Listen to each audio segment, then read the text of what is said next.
आज हम आपको शिव महापुराण में प्रणव उपासना की विधि विस्तार पूर्वक सुनाएंगे। तो आप सभी मन को एकाग्र चित्त होकर के कथा को श्रवण करेंगे और धर्म लाभ प्राप्त करेंगे। ईश्वर बोले परमात्मा शिव जी के मुख यानी मुख्य जो नाम हैं शिव, महेश्वर, रुद्र, विष्णु, पिता में संसार वेद, सर्वज्ञ और परमात्मा, ये 8 नाम शिव जी के प्रतिपादक हैं। इनमें आदि से पिता में प्रयत्न 5 नामों में शांत्याति 5 उपाधियों के ग्रहण क्रम से शिवादि संज्ञाएं ग्रहण की गई हैं। उपाधि के निवृत्त हो जाने पर संज्ञा की भी निवृत्ति हो जाती है, क्योंकि वेद तो नित्य है किंतु पद पर रहने वाले अनित्य है। पदों की परिवृत्ति होती रहती है, जिससे पद पर रहने वाले हटते रहते हैं। पदों की परिवृत्ति के मध्य में इसी प्रकार वैसे ही उपाधि से युक्त इन्हीं 5 नामों से दूसरी दूसरी आत्माएं पदस्थ होती रहती हैं। इन 5 नामों के अतिरिक्त शेष जो 3 नाम हैं वे जगत के उपादान आदि के भेद से 3 प्रकार की उपाधि के कारण शिव ही है।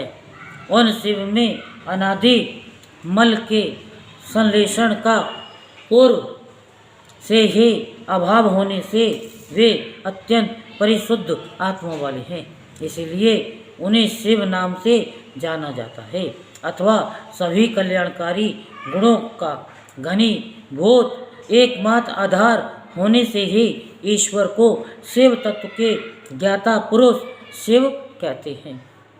23 तत्वों के अतिरिक्त 24वां तत्व परा प्रकृति है और इस 24 में प्रकृति तत्व से परे 25वें तत्व को पुरुष कहा जाता है, जिसको वेद आदि में वाचक भाव से स्वर कहा जाता है, जो केवल वेद के द्वारा ज्ञेय है और जो वेदांत अर्थात 2 उपनिषदों में प्रतिष्ठित है।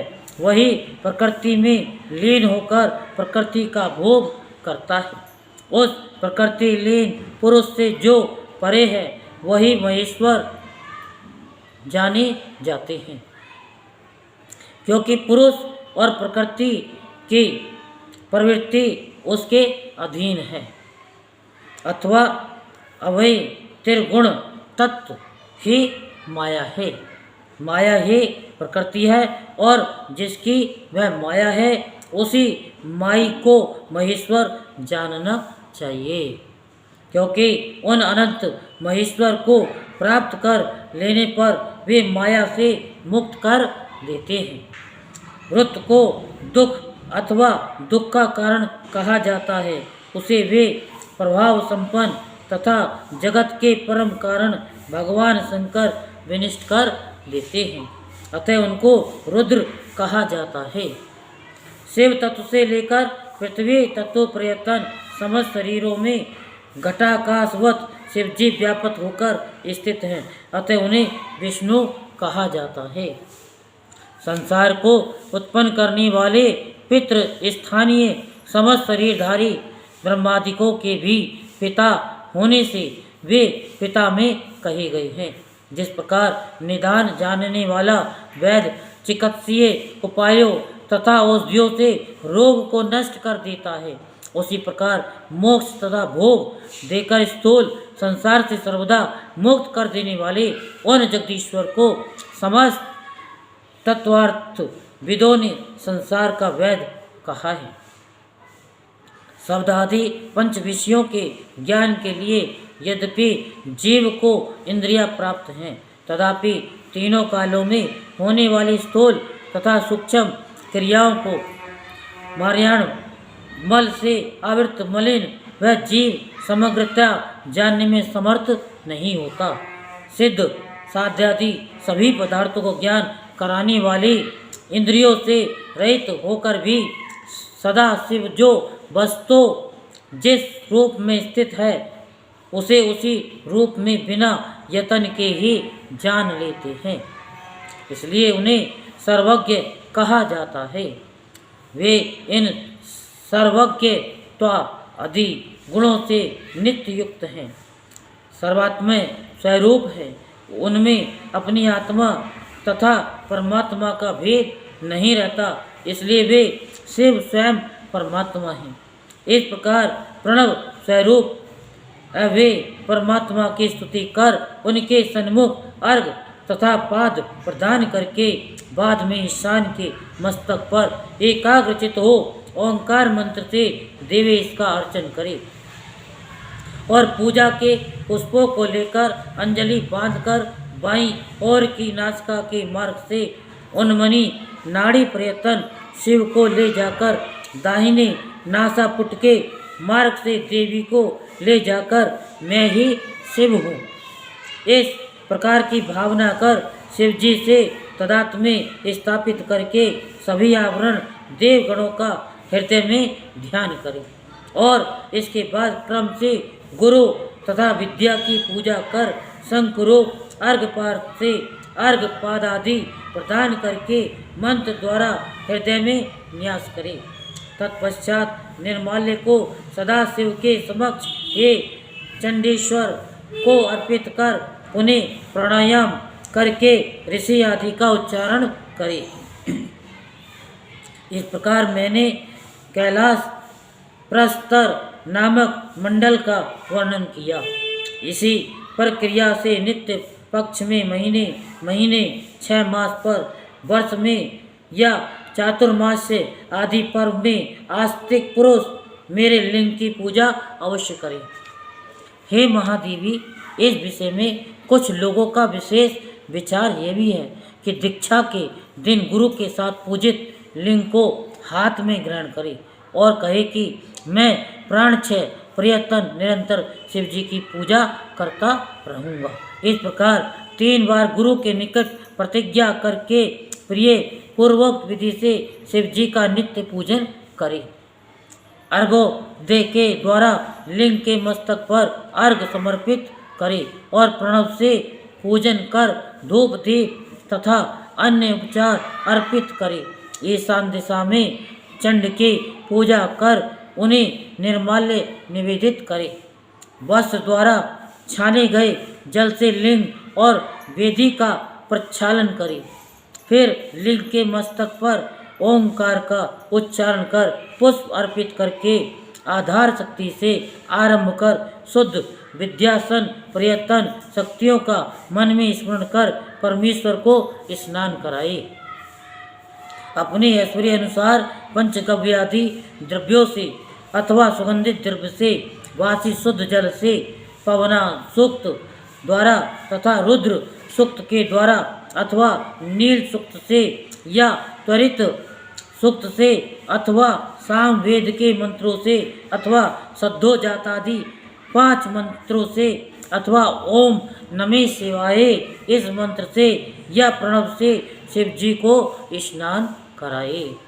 प्रणव के द्वारा विशेष अर्घ के जल से शिव जी को स्नान कराए।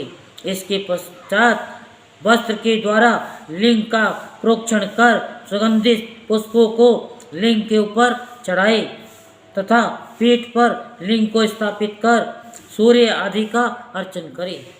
पीठ के नीचे आधार शक्ति तथा अनंत की पूजा करे।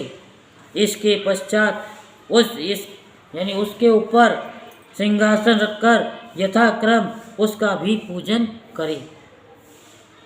ऊर्ध्व चंदन की पूजा तथा पीठपाद में स्कंद की पूजा करने की अनंतर लिंग में मूर्ति की कल्पना कर तुम्हारे साथ मेरी पूजा करे।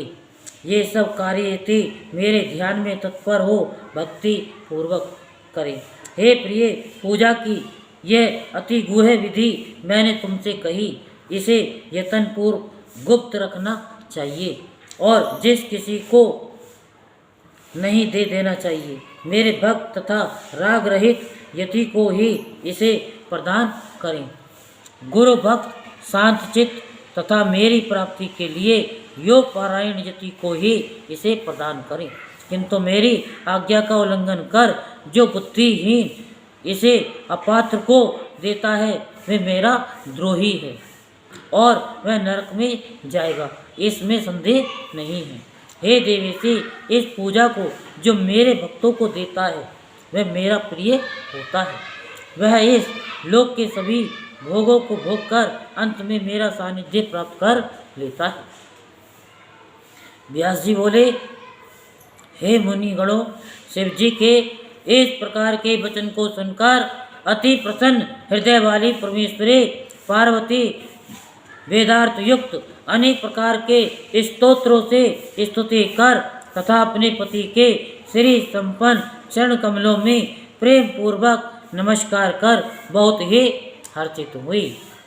हे ब्राह्मणों, प्रणवार्थ की प्रकाशिका ये विधि अत्यंत गुप्त है, शिव ज्ञान से पूर्ण है और आप लोगों के सभी दुखों को दूर करने वाली है।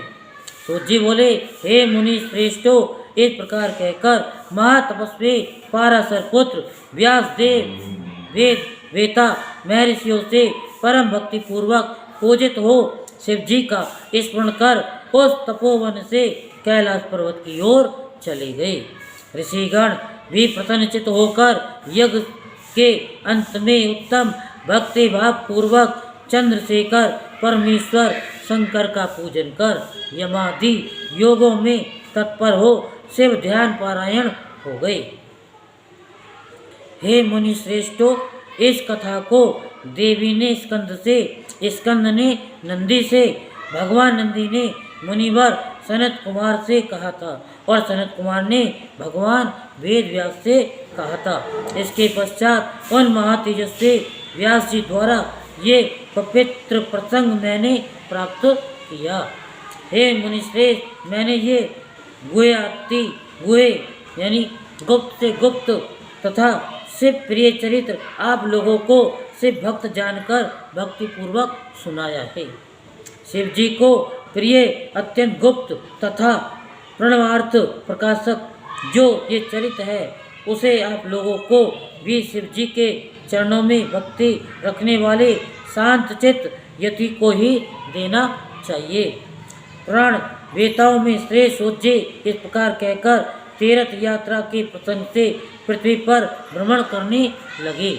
इसके पश्चात सूत जी इस गुप्त रहस्य को ग्रहण कर वे सभी ऋषि काशी में निवास कर मुक्त हो गए और शिव जी के धाम को चले गए। बोलो शंकर भगवान की। हर हर महादेव, हर हर महादेव, हर हर महादेव, हर हर महादेव, हर हर